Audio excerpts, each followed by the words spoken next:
So in the previous class, we have solved the equation of rate of flow or the discharge, that is equal to area into velocity, or you can say volume upon time.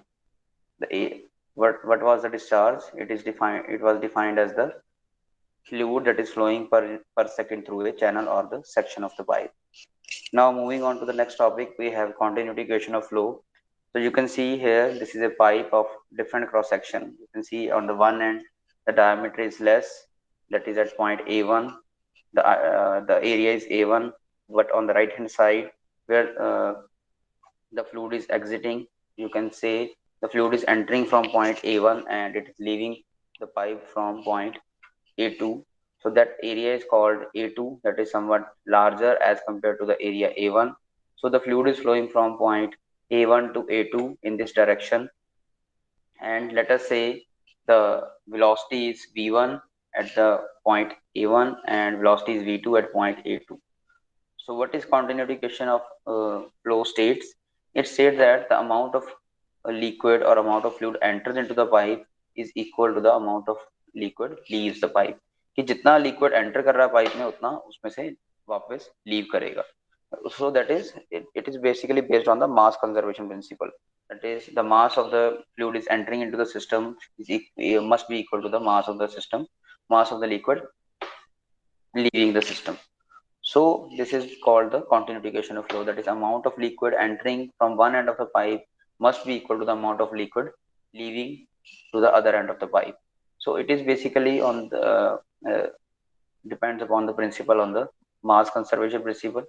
So let us say we are comparing the rate of flow, that is discharge, from one end of the pipe to the other end of the pipe, and if we are considering it as a base on the mass conservation principle, so the continuity equation of flow becomes, and we will calculate how this continuity equation of flow will give us the equation. So first one is the we're calculating the rate of flow at entering point, that is A1, and then we're calculating the rate of flow that is discharge at the exit point, that is at A2. So volume flow, you can see the uh, expression, that is volume flow in flowing or entering into the pipe at A1, it becomes equal to area into velocity. So why we are calculating it as a area into velocity? Because the formula of discharge was as in the previous slide, you can see is the area into velocity. So the equation was Q is equal to A into V, that is area is the A is the area of the pipe from which the fluid is entering or leaving the pipe, and V was the velocity of the fluid at which it is flowing. So it becomes, so at A, you can see the cursor of the mouse. So this is the A where the liquid is entering here. So this is the discharge will becomes equal to A1 into V1. And let us say that is a time through which the liquid is entering into this pipe and flowing through this distance delta x1 is delta t. Let us say that the time will be taken by the liquid to entering and moving the distance delta x1 as a delta t. So similarly, we are calculating the rate of flow at the exit point, that is at A2.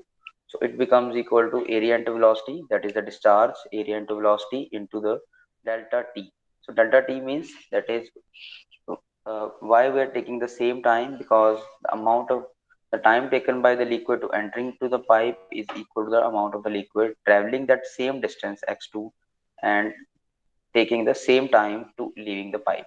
So this is A1 P1 into delta T is the rate of flow at the point entry point, and A2 V2 into delta T is the rate of flow at the exit point. So you can see the cursor of the mouse. So this is A2 V2 into delta T and A1 V1 delta T. Because we are assuming that the time taken to entering into the pipe by the liquid to travel that certain distance delta x1 and similarly traveling the same distance delta x2, the time will be the same, that is delta T.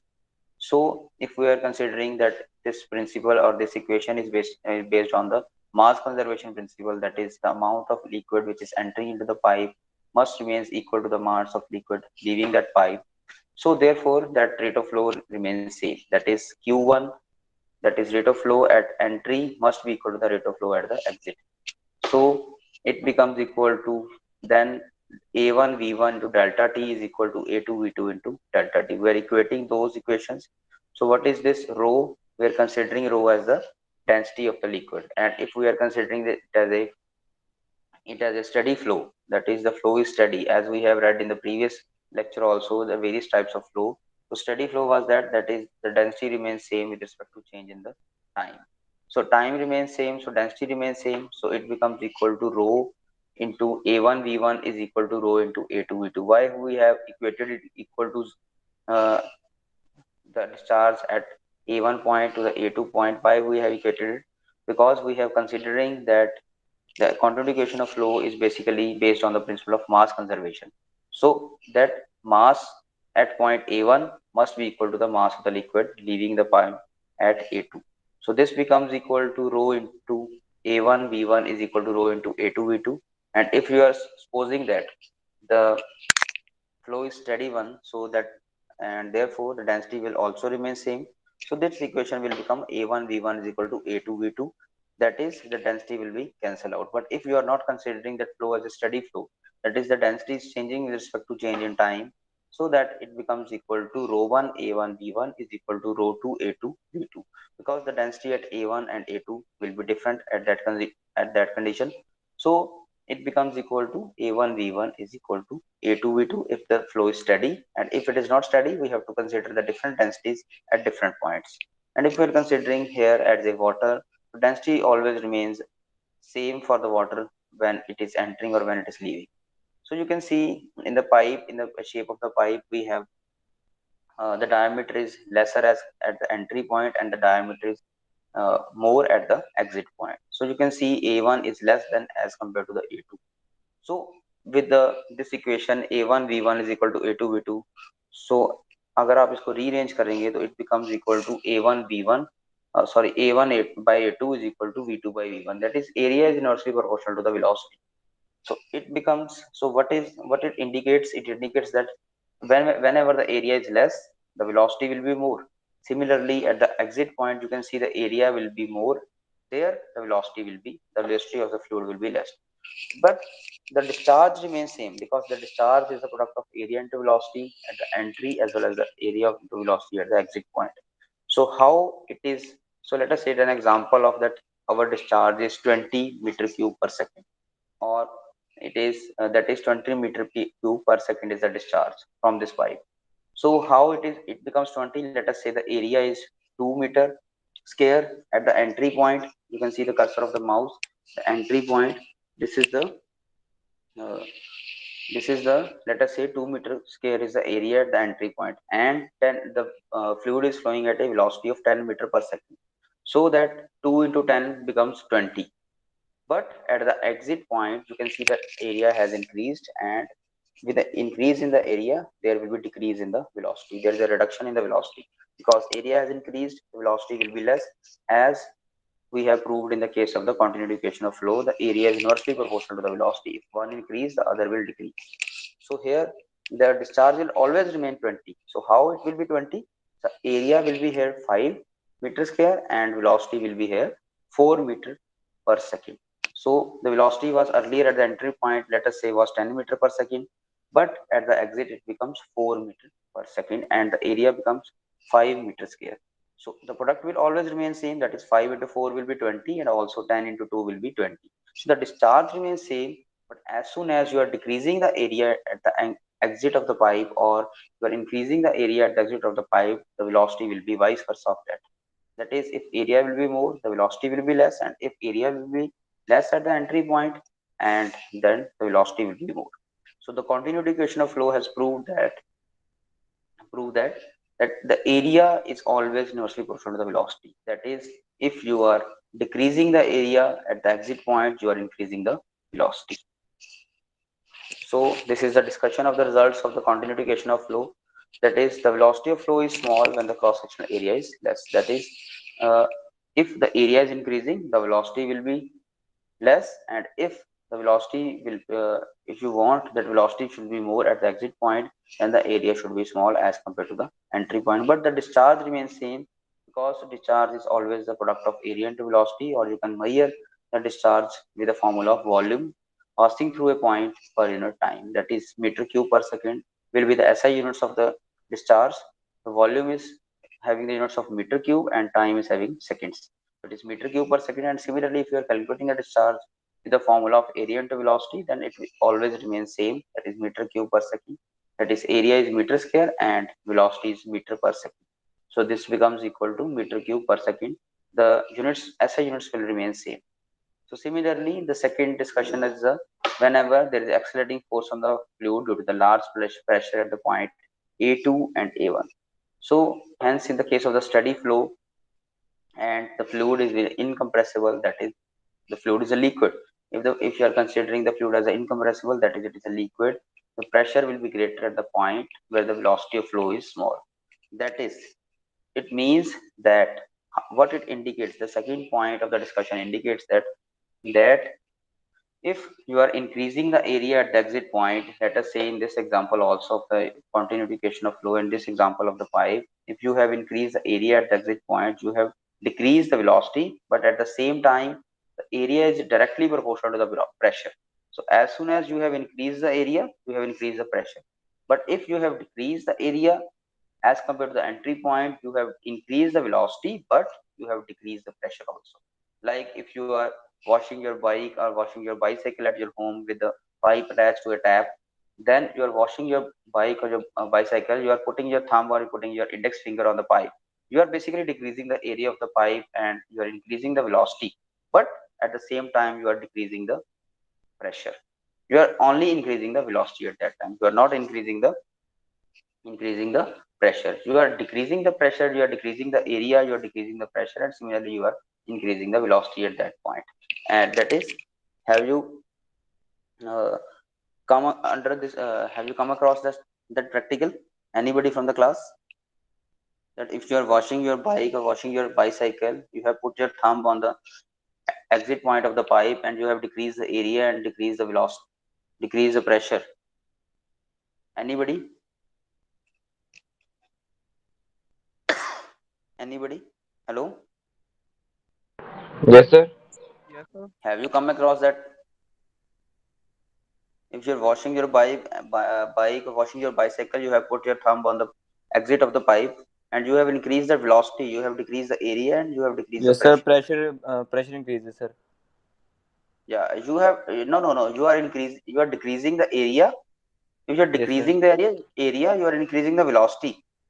And if you are decreasing the area because you are putting your thumb on the exit point of the pipe, you are putting the thumb on the exit of the pipe, you are decreasing the area, you are decreasing the pressure, but at the same time you are increasing the velocity of the fluid. Yes, sir. Let You can see the second point of the discussion of the results of continued equation of flow, that is, the pressure will be greater at the point where the velocity is small, and if the velocity is large, the pressure will be less. So they are inversely proportional, but area and pressure are directly proportional, whereas whereas the velocity and areas also are inversely proportional to each other. So next is the various types of hydraulic energy which are being studied in when we are studying the hydraulics and pneumatics part.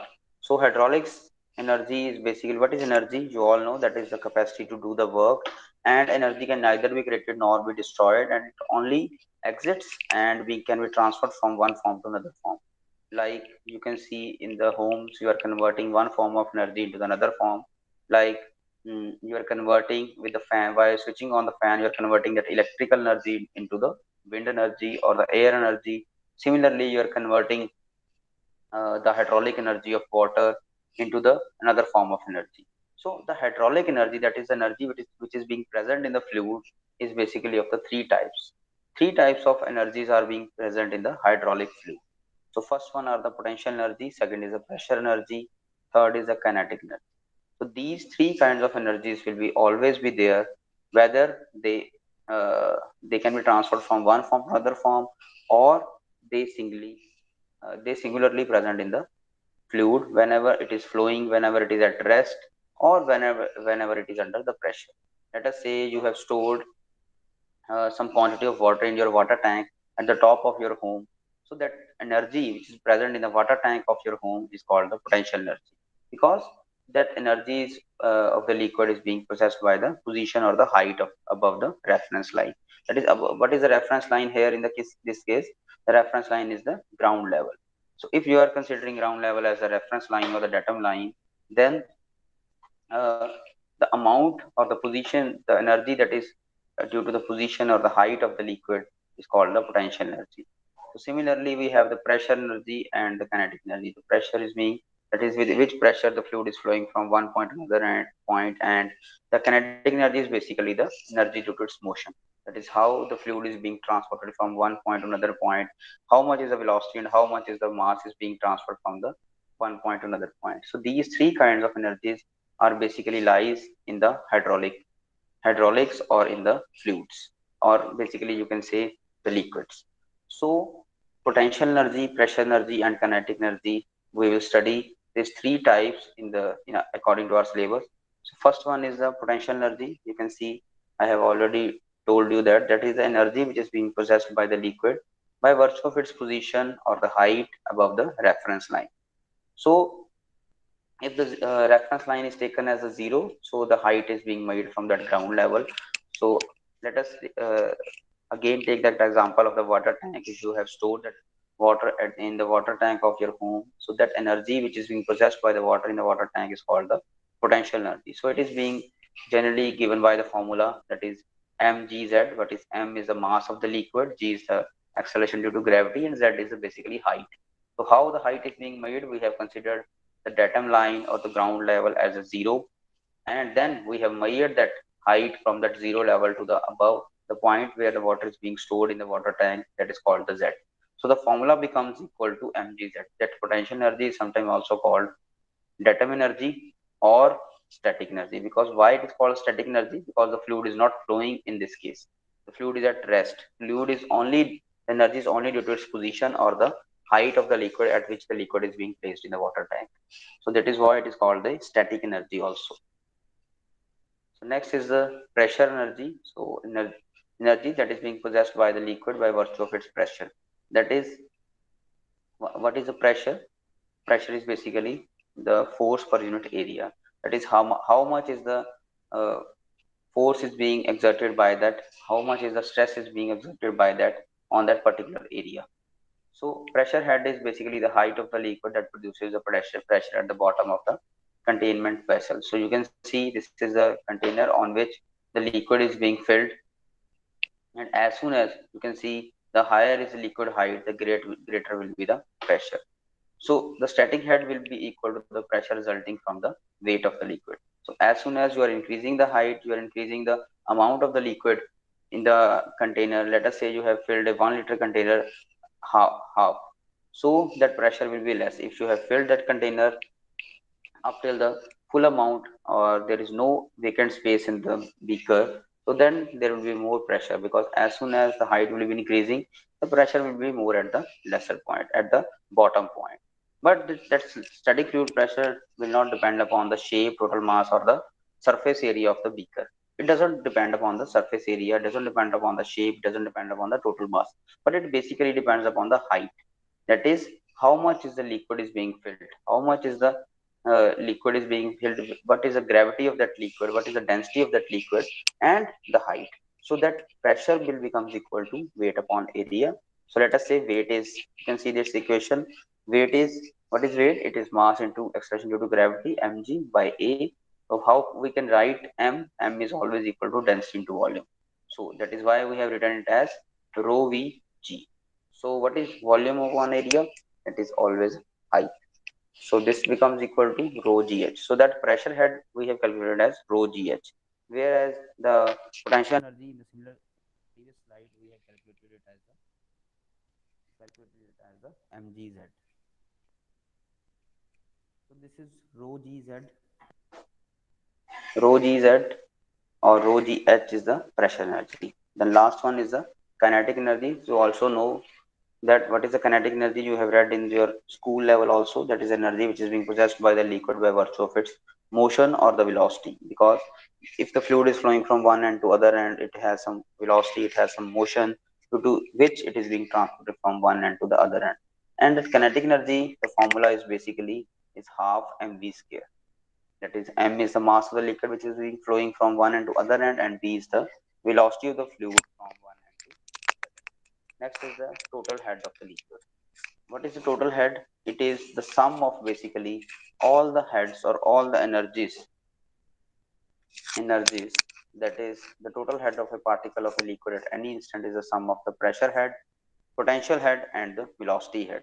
So how we are calculating the head, that is I will explain in the further slides also, that is how we will calculate the heads from the energy, because we have read only the energies here. We have read the potential energy, pressure energy, and the kinetic energy. In the coming slides I will discuss how we will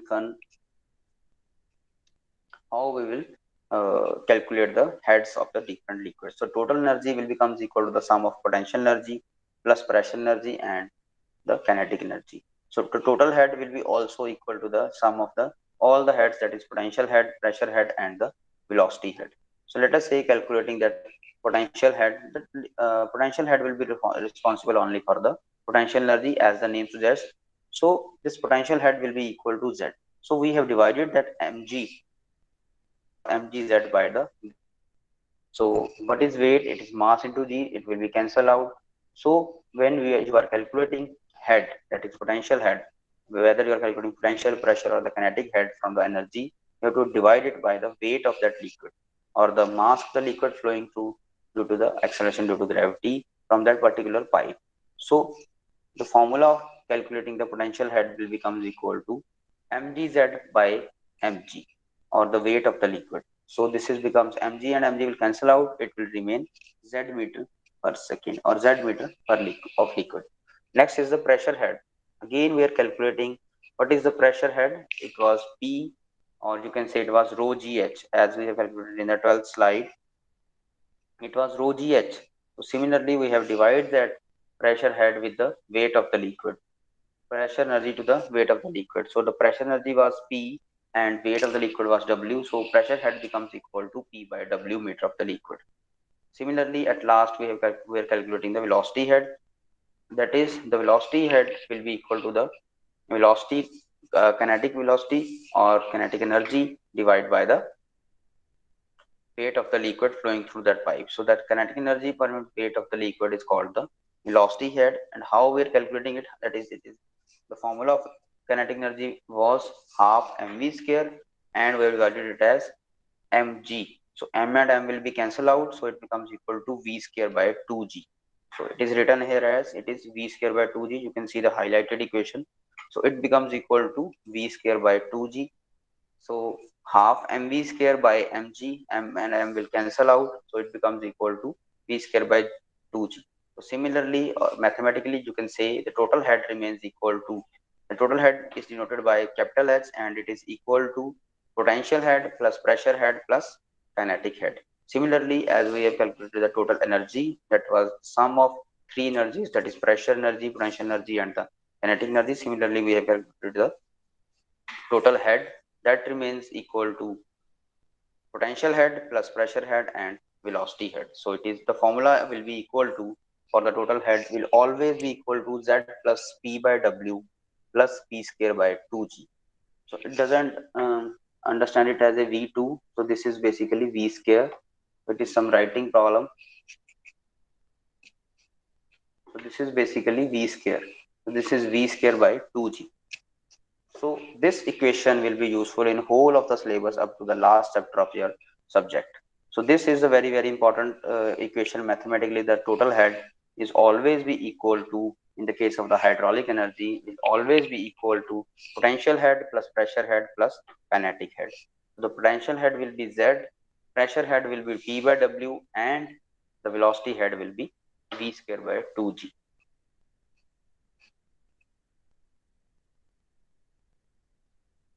Next is the Bernoulli's theorem. We will discuss this Bernoulli's theorem. Now, I think this is sufficient for today's class. I Yes, think sir. this is sufficient. Yes, sir. Yes, sir.